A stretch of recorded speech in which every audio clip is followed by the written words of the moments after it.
This was a stunt.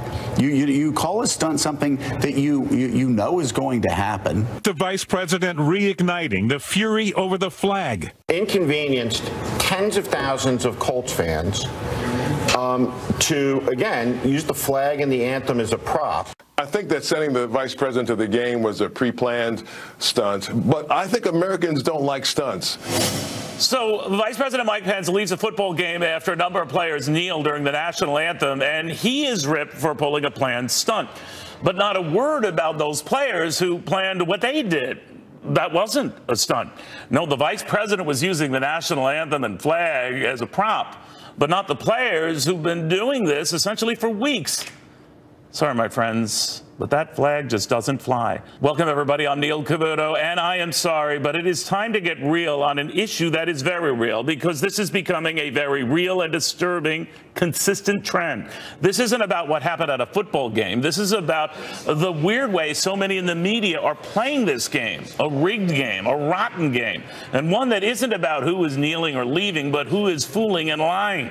So go ahead and pick and choose sides, but you can't pick and choose your facts. If one is a stunt, then the other is a stunt. If one side is legitimately exercising its right to express an opinion and kneel, then the other side is legitimately exercising its right to express an opinion and bolt.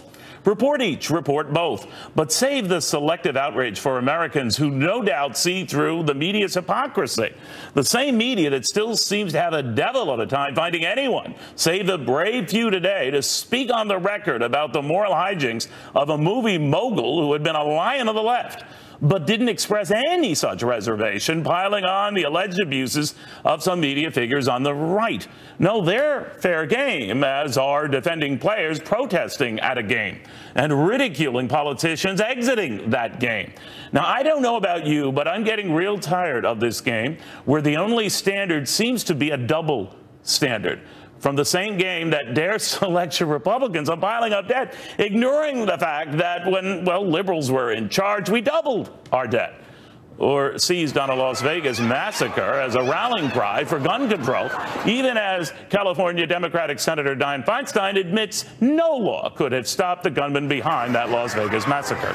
Now, that doesn't make Republicans saints any more than it makes Democrats sinners, but it should make us all think about rage that is real and rage that is manufactured, or put another way, news that is real versus news that is fake. Or at least not held to the same consistent standard. To the Hill's Judy Kurtz. Judy, what do you make of all this? Well, I think you're absolutely right, Neil. I think when it comes to this issue, the problem for me is there are two sets of rules for the media reporting on Vice President Pence and then the media reporting on the NFL players. When it comes to the NFL players protesting, it's seen as genuine, heartfelt.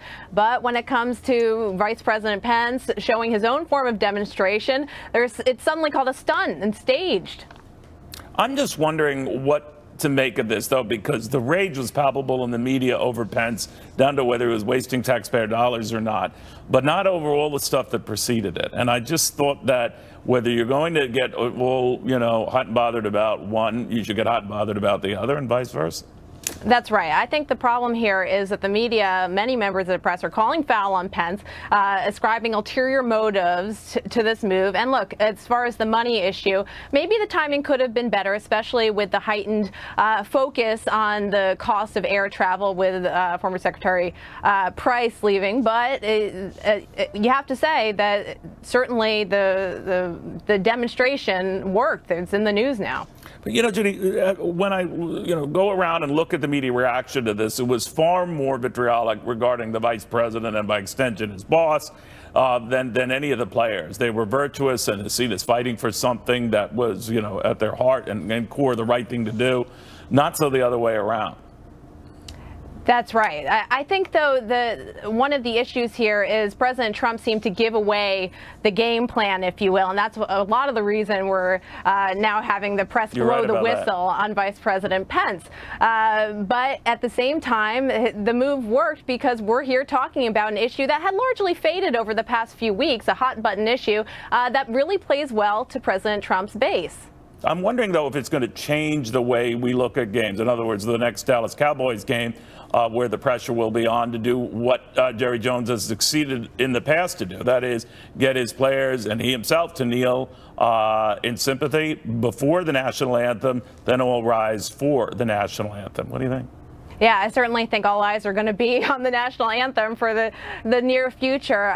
But listen, this certainly put points on the board for Trump once again with his base, a controversial issue that Pence has now put back in the news with his move. All right. Thank you, Judy, very, very much. Judy Kurtz. In the meantime, we're just learning that ESPN is suspending Jemele Hill for 2 weeks after encouraging a boycott of the Dallas Cowboys advertisers should they go ahead and see Jerry Jones punish any of the players or just bench them if they did not follow his order to stand for the national anthem. Sportscasting legend Warner Wolf on all of that. What do you make of what happened to her? Well, number one, I would say, Neil, you talk about a double standard. If Jemele Hill was a Caucasian, especially a male, and tweeted the same thing, and we had an African-American president, it wouldn't have taken ESPN 2 weeks. Out immediately. So there's your double standard for ESPN. And by the way, a suspension, it's not got a firing, but what do you make of that? Right. Come on. Big deal. It's like a 2-week vacation. No, that is weak, lame. What do you make of what she was saying there, though, that the NFL and all, they'll feel the pinch with advertisers, and advertisers should be the one boycotted if Jerry Jones were to force his way on players, that they had to stand for the national anthem and that they would be punished, or those would be punished who didn't follow? Well, it seems to me that she would be playing right into the sponsors' hands, because if the sponsors threatened, if the fans threaten to boycott the sponsors, you're going to lose sponsorship. And that's the only thing that's going to change this. If the sponsors drop out, season tickets, forget it. They'll give it to somebody else. Television, they don't care about the ratings. It's the sponsors. So she's saying that the Cowboys the people should boycott the sponsors. Well, yeah, if the sponsors don't show up, they're not going to pay the billions of dollars to the NFL. Warner, do you think that players have a right under this situation to protest or state their political differences, let's say because of the national anthem, flag, what have you, whether they're employees of a Jerry Jones or another team owner or, an employee of these organizations? Of course they have a right to protest, but not there. It's the wrong venue. You want to go protest? Yes, you have the right. Do it on your own time. Do it in your own place. The players are paid to perform. They're entertainers, and that's what they're paid for, not to do this. And they're protesting the flag and the anthem, which gives them the right to protest. This is backwards. And I'll tell you something else, which really sticks in my craw. 75% of the NFL players today are African American. And deservedly so, because they're the best at those positions they play. But instead of zeroing in on a small percentage of police brutality in this country, why not zero in on black crimes? 700 black people killed in Chicago already this year. That's your issue. If all lives should matter, okay, black lives matter, well then do something. And these kids, they idolize the gang members. They idolize NFL players. So maybe it would turn some around instead of zeroing on the other thing. Do you think this ESPN announcer knew what she was getting into, despite the fact that she had support, at least from her prior dust-up, from Rob Iger, the man who runs Disney, or ESPN's parent company, that she would be pushing it with these remarks and knew exactly what would happen? I don't know what gets into her mind. Maybe she's independently wealthy, doesn't need the 2 weeks. Maybe that's the way she feels. Maybe she doesn't care about a career. But again, it's a double standard. If anyone else said that, especially a Caucasian, against an African-American president, out, period, for good, gone. And I'll tell you one other thing, Neil, it really bothers me. You had 20 San Francisco 49er players kneel, and of course, former Governor Pence, the vice president. Hey, he walked out. Great. If they had stood, he would have stayed and watched the game. But the point is, they walked out. Well, what about this? You take the 20 San Francisco 49er players and all the other players in the NFL that kneeled and invite them during the offseason, the 6 months, February, March, April, May, June, July, to go into the service for 6 months and earned $4,000 a month rather than $400,000 a month. Maybe they would learn some discipline, humility, what the flag and anthem is about, and maybe they would come out better citizens. All right, Warner, next time, let me know where you stand on these issues. I'm not quite clear. Warner Wolf, always good seeing you, my friend. Thank you very, very much. Thank you. All right, if it isn't enough that the president wants to decertify that agreement we have with Iran on nuclear weapons, now Iran is threatening a crushing response of its own if the U.S. goes so far as to designate the Iran Revolutionary Guard as a terror group. This looks like it's getting worse after this.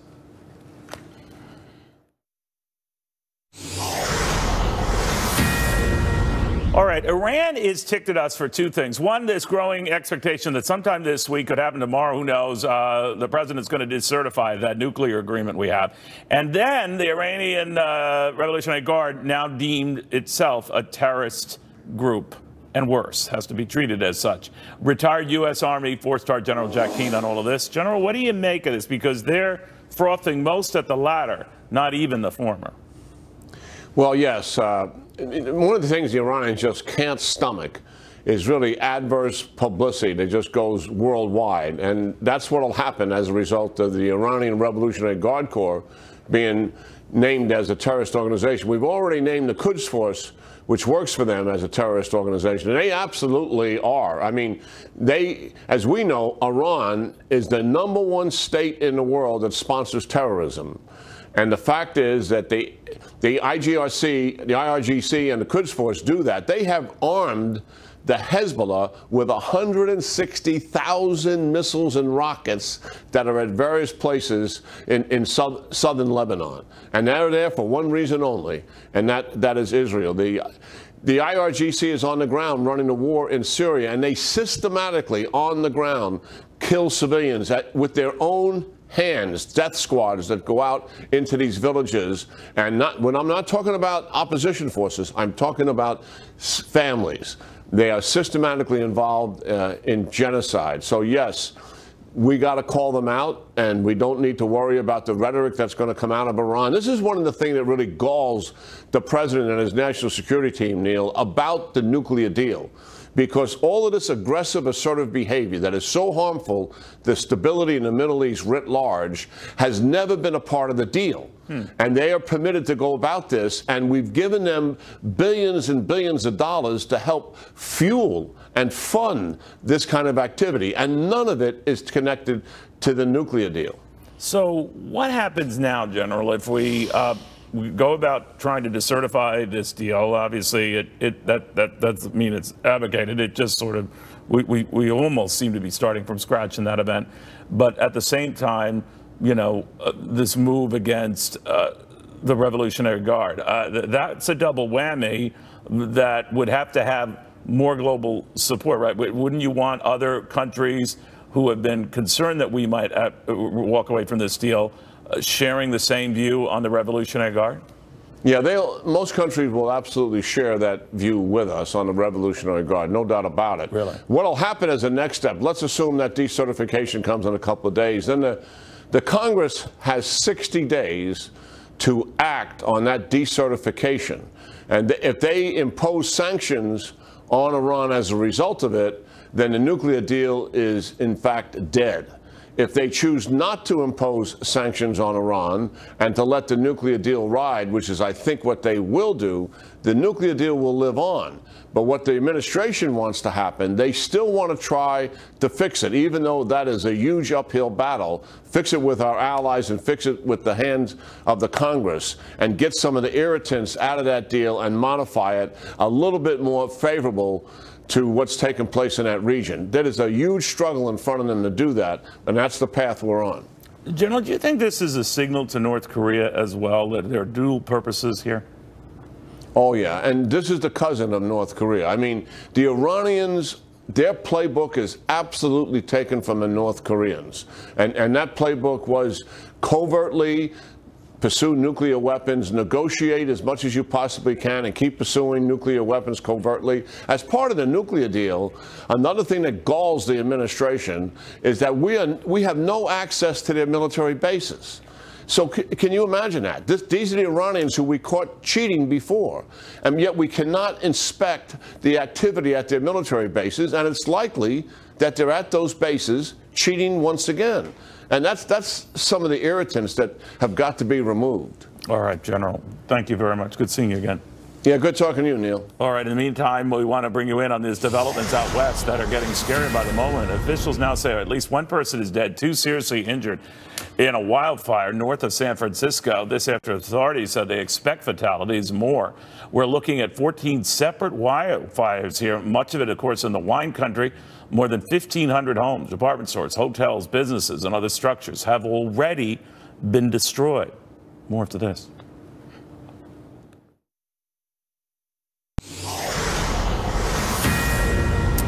All right, just getting ready for the Columbus Day Parade here in New York, a raid in New York over the weekend, and throughout everyone and his uncle seemingly protest Christopher Columbus.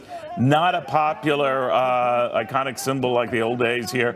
Don't know what the story is, but they actually have Columbus Circle and Chris himself under 24-hour guard, so to speak, to avoid people trying to destroy the statue, throw paint on the statue. All that is a concern, as a lot of people say that he should not be recognized, or certainly on this day should not be feted. All right, Fox Business Network's Conall McShane. It is weird. I grant you we had an Irish guy covering the Columbus Day Parade, but that's just the way we roll. Conall, how did it go today? And this whole fuss, what is it about?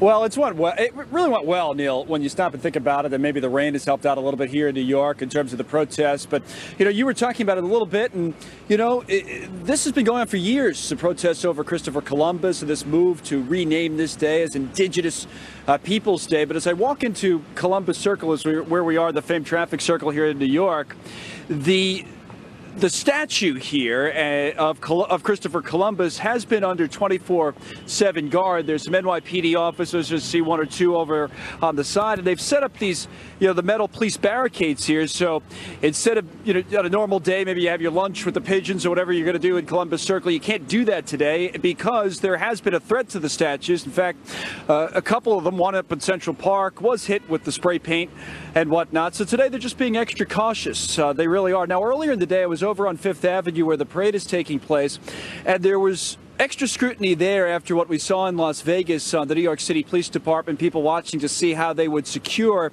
an outdoor event. So the NYPD did have its counterterrorism unit out in force.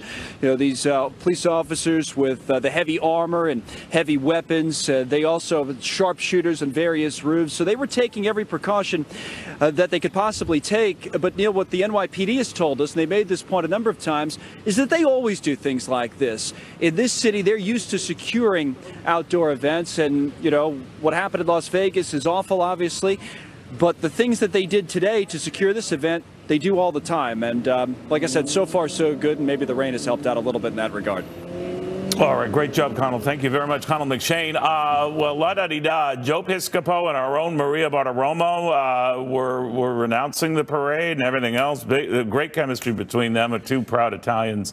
Both. I think they were both sober. Anyway, they're both. Oh, I don't know. Maria definitely.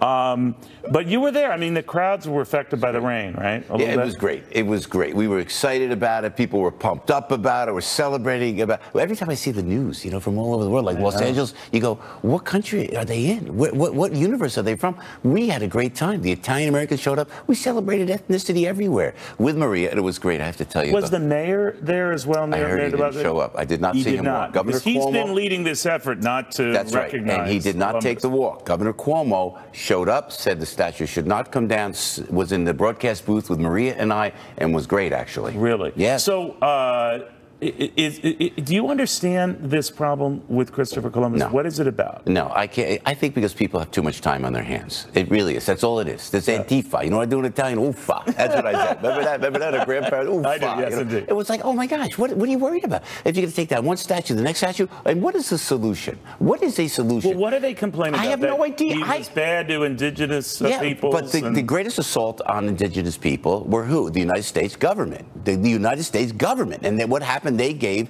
the Native Americans casinos. So if you want to take the statue down, the Italian Americans, we should each have a casino. I'm just saying. I understand what you're going. I've tried to gloss over. But that was centuries after Columbus, who, by the way, got lost. Right? Yeah, well, they said that, but they didn't have exits back then. If it was like back in Jersey, they'd take Chris, take exit 24 off the turnpike. You'll be fine. Oh my God! But this is all part of a way we're taking out statues and all this, and equating him with slave owners. I don't understand where this is going to the point where they want to actually remove Columbus. Is it an assault on Christianity, perhaps? I don't know what it is. Maybe. I really don't All know. I know is we're not going down. We are not going down. I had Chaz Palminteri. He had Governor Cuomo. We had all the Italian Americans. We've always been disrespected. When we see on TV, honestly, Cavuto, we see the vow. I think of my grandfather coming from Naples, Italy. He couldn't speak the language. But you know what he used to do when he used to vote? Anybody who was Italian, he would vote for. Is that true? It's a history. We built the statue with the nickels and dimes of immigrants that came in here. Our relatives, Neil. It has nothing to do with the people are talking about. So the people who were watching the parade, participating in the parade, what was their mood like? It was vibrant, and you know what? I've never seen the Italian-American community so galvanized. Really? Yes, because, we're always offended by something. You said what? I'm not talking to him for 7 years. Am I right? In the family, right? But, Connell mentioned the added drama and concern post-Las Vegas, where people are saying, oh my gosh, a lot of people are congregating, we're nervous. I'll tell you this. Heavy police presence. I was here on Sunday, Fox and Friends weekend. So I said the New York Police tactical commanders down there, Joe, how are you?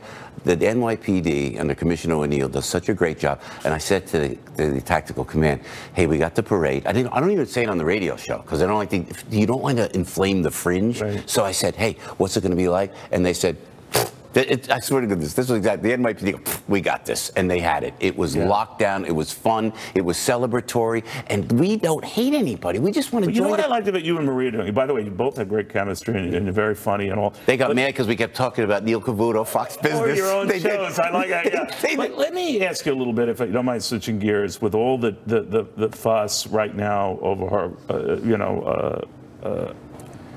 Harvey Weinstein. I'm just drawing a blank.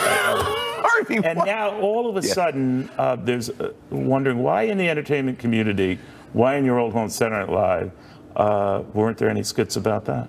You know what? There's no argument to that. You are dead on 100% right. If you're going to make I didn't think you'd answer that. If you're going to make fun, everybody's over. I laughed at the Emmys. I laugh, and when I watch why don't you think SNL, Lorne Michaels did it? One of the arguments he raised, I think, in an interview was that it was a New York-centric guy. It doesn't make sense. No, you know what? I don't know. He's our grand, high exalted mystic ruler. Lorne always is. Look, you don't cut funny, and I don't care if it's from the left. It's like if it's from the right. You gotta. Everybody's got to laugh. We got to just relax a little bit and laugh at each other. You're absolutely right. That Weinstein that's fertile comedy material. Oh my gosh! But it does feed a narrative that the left is far more willing to go. I have no argument for that. They are not wrong in assuming that. That's exactly right. They'll go after Donald Trump for anything, but when the shoe's on the other foot, they run for the hills. Oofa. I mean, now, come on. You got to just open it up a little bit. I mentioned your name 7 times on the parade today. Your SNL hosting gig. I was on that list. Yeah, you were on that list. That was the bottom of the list, but you're now right off. Very good. So you did a great job. I had cannolis ordered for today. I had cannolis for your great crew. I went to Venero. They got lost in Fox somewhere. Please. No, I swear to goodness, my mission now is to leave. After we go up there, I'm going to cannoli searching. Really? Okay. Yes, cannolis. I don't believe a word of that. I had the cannoli. All right. We get the cannolis. Okay, Bartiromo's staff has it. All right, we know where you're playing favorites. Happy Columbus Day, Neil. Joe Pisco, to you as well, my friend. He's as nice as he is so funny. We just need him on a 7-second delay. All right, by the way, you've heard about the president feuding with Senator Bob Corker. I don't care whose side you take on this. What if I raise the possibility that when they're cutting each other, you could say goodbye to those tax cuts? After this.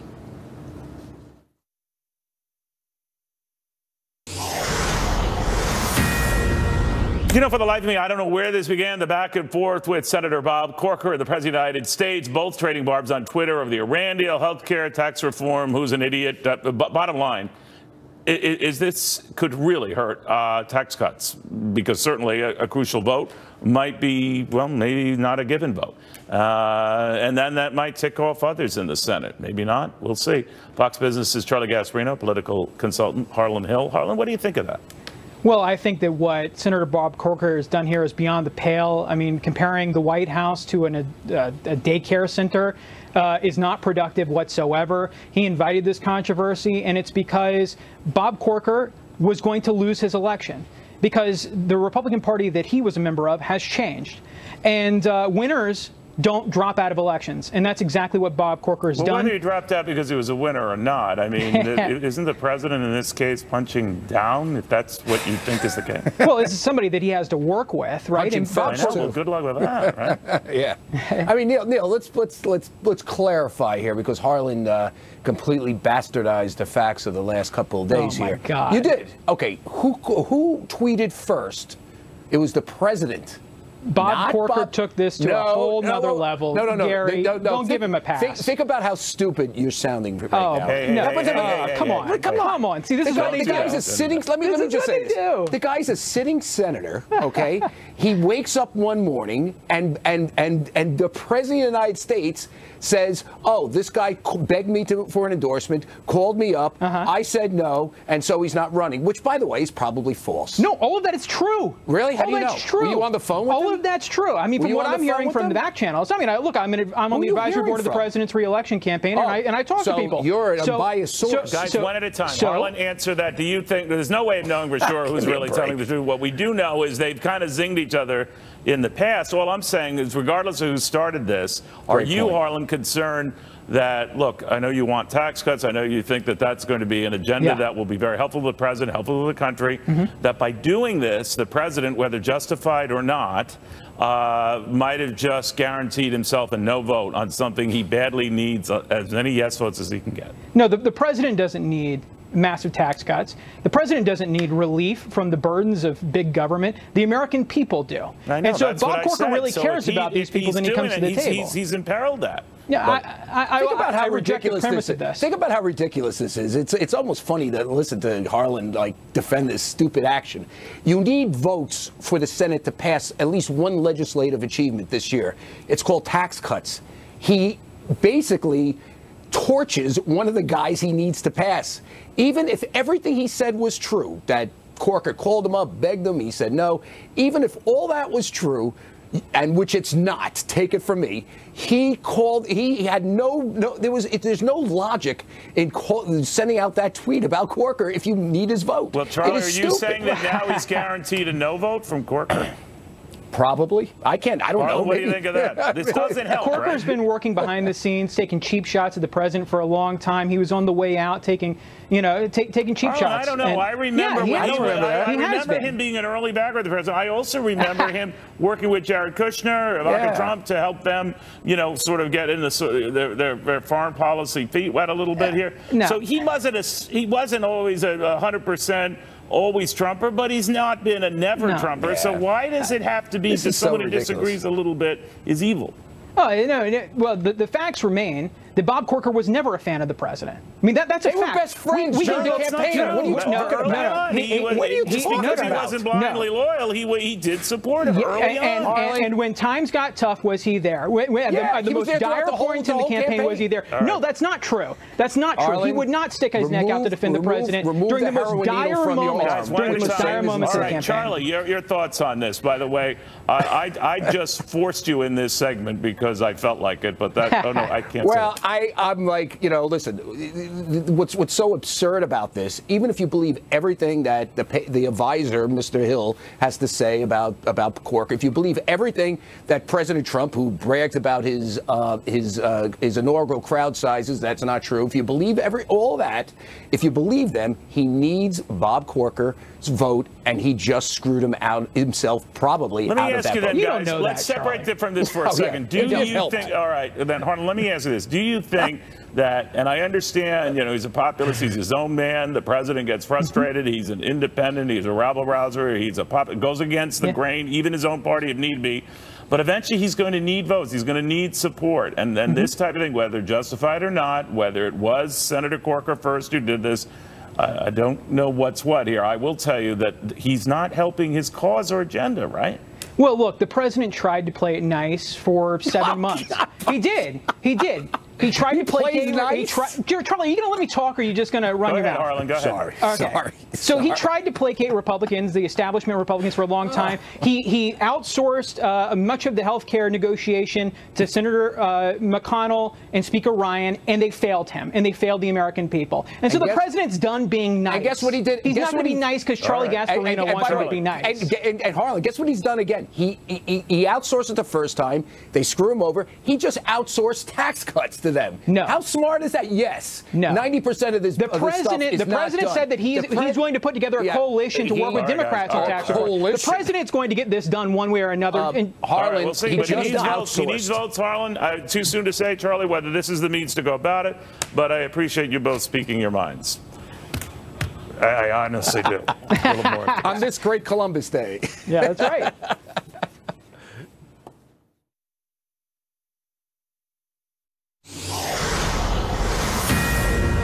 All right, this thing just came out of nowhere, so it seems. Over 20,000 have been evacuated as wildfires are tearing through Northern California, including the state's precious wine country. Fox News correspondent Claudia Cowan in Sonoma County, California, with the latest.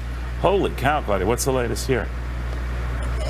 You know, Neil, it's going to take many days to assess all the damage from this ferocious and fast-moving wildfire that continues to burn out of control. But all across wine country, Napa and Sonoma County, are scenes like this one. This was an iconic dairy, and you can see it continues to smolder this morning. This is one of more than 1,500 homes and businesses that were destroyed in this inferno that erupted overnight and has now burned more than 60,000 acres. And this is just one fire event. There are 14 major wildfires burning across Northern California, and officials have confirmed one fatality at a fire in Mendocino County. That's about 100 miles away. Now, there could be injuries here as well. We just don't know. Cell service is spotty. There is limited internet access, and a lot of people are frantically searching for loved ones. A number of residents have been reported missing. As you mentioned, some 20,000 people have been evacuated, and thousands of firefighters are battling the flames. Again, Neil, this fire continues to burn out of control and has scorched 60,000 acres here in Napa and Sonoma counties. Just a tragedy. Back to you. Claudia, when did it start and how did it escalate so fast? Well, there have been very strong winds. When I went to bed at about 10 o'clock last night, this was one small wildfire, about 200 acres. When I went to work this morning, it had erupted into multiple fires that had jumped mountain ridges and freeways and had just grown, pushed by these very strong winds, sustained of about 15 to 20 miles per hour, but gusts of up to 70 miles per hour. Same kind of conditions we saw in 1991 when a fire raged through the Oakland Hills. It was that same kind of weather conditions here. The winds have calmed down, so that is good news. It should give firefighters a chance to get those tankers and choppers up in the air, really get a handle on the front lines of this inferno. But we do have a red flag warning in effect through tomorrow, and as you can probably tell, very unhealthy air. Yeah, it's looking like that. We were showing the Anaheim area, to your point, that this is how widespread it is. I know Governor Jerry Brown has indicated that anyone who thinks that this is under control is wrong. It's not under control, but how are they battling this now as it spreads in different areas? Well, it's going to be an air attack. In fact, we have the converted modified 747 on its way to help battle the flames. This is mostly a wildfire, though we know a number, 1,500 homes and other structures have been lost. But it's going to be an air attack. Of course, we have crews building containment lines and setting up perimeters on the ground as well. This is going to be the top priority firefight in the country, and it is well underway today. Visibility, of course, will be an issue for those tankers and those choppers. It is pretty thick out here, but it's going to be mostly an air assault, Neil. Also, when I hear the governor's office talk about people who are unaccounted for and all of that, do we know numbers on that, or any update on that? Not yet, Neil. I can tell you that a number of evacuation centers have been set up at fairgrounds, churches, schools, obviously school canceled today, and people are filing in looking for their relatives, for their loved ones, trying to check on their property. But with cell phone service so spotty and the internet down, it's made it very tough going. And as I mentioned, a number of residents have been reported missing, but hopefully we'll get those numbers soon. All right, we're also getting several reports as you're speaking, so I don't want to just drop this on you, that a number of hospitals have been evacuated along the path of this. Do we know what has happened to the patients in those hospitals? Well, we saw a long line of paramedic units and ambulances as we were coming up toward the Napa area, heading south on Highway 101. There are hospitals in Marin County, certainly San Francisco, and along the way, it's likely that some of those critical care patients were taken to those hospitals, as well as on the East Bay side to Oakland and Berkeley. All right, Claudia, thank you. Very good reporting on this. I know in fast-changing and moving developments, we should also let you know, to follow up on what Claudia was saying, that a number of evacuation centers that have already been set up in and around the area are already filled to capacity as a number of people are fleeing. And if in doubt, and even if their homes or businesses are not directly in harm's way, they're getting out of harm's way. We'll have much more after this.